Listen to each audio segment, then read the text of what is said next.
We made it to Cairo! Yay!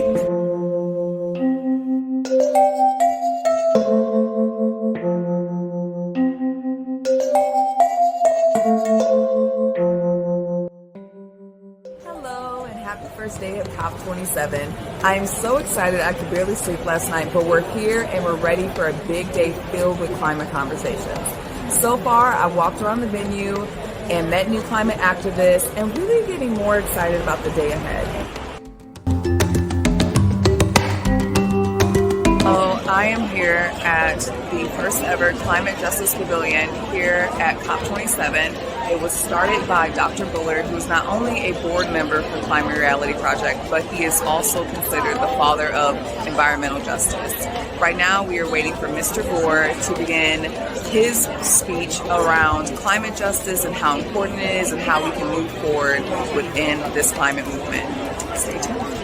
In the community. They started organizing and they went door to door and they had rallies and they had church services and concerts and they raised such an effective protest that the entire community of Memphis was convinced and they said no. So I am at the Brazil Climate Action Hub, and what's really cool is that they have these translation pieces to allow me to listen to the activists that are on stage while I take in what they're talking about climate and what we can actually do to support not only all Brazilians, but also the people who are most vulnerable in Brazil. So this is really cool because this is the first venue that I've been at that has had this device. So I'm gonna keep listening.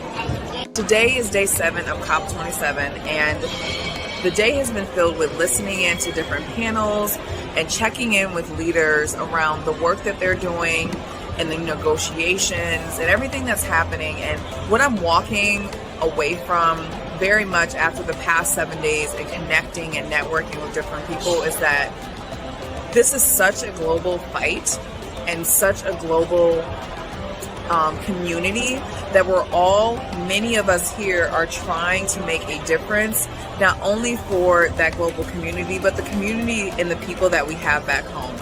And there have been some heart-stopping stories and connections around what this means to people, and that understanding that we're not small, this mission is huge, and we're all here to make a difference.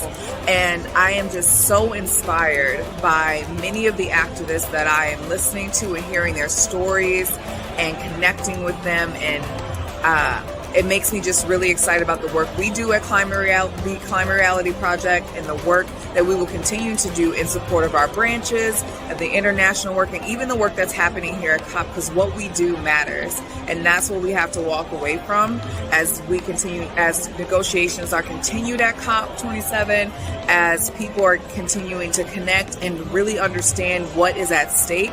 It's so important for us to continue to pave the way, connect, and use our voices to make a difference.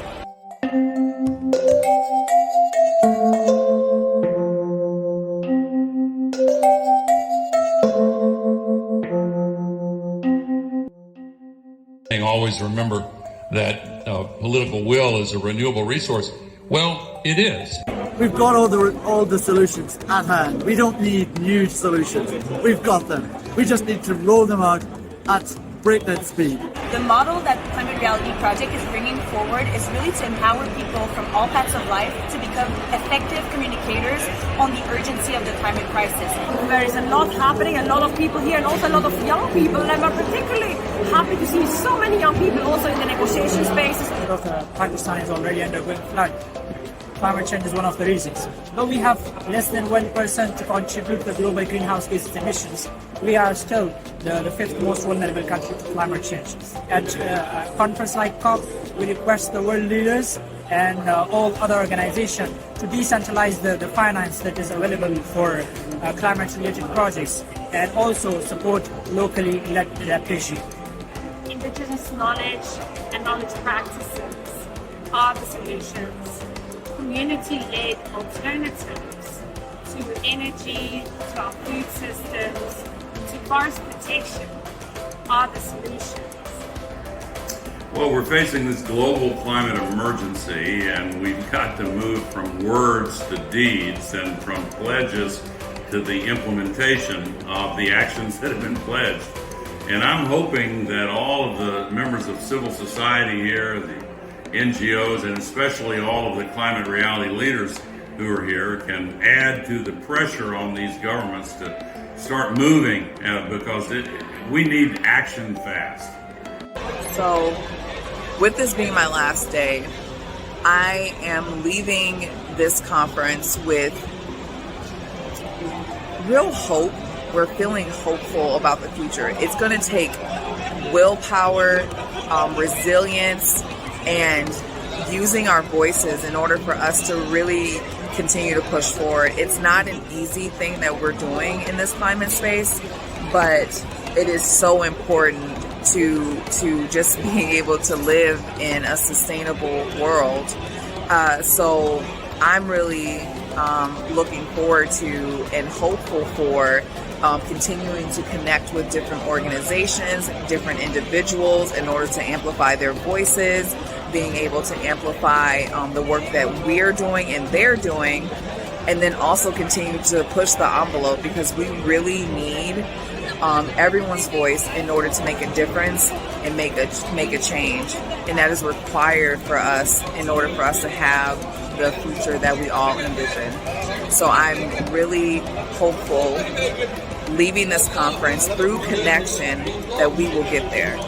And that's it. So thank you for participating with me as the new kid at COP.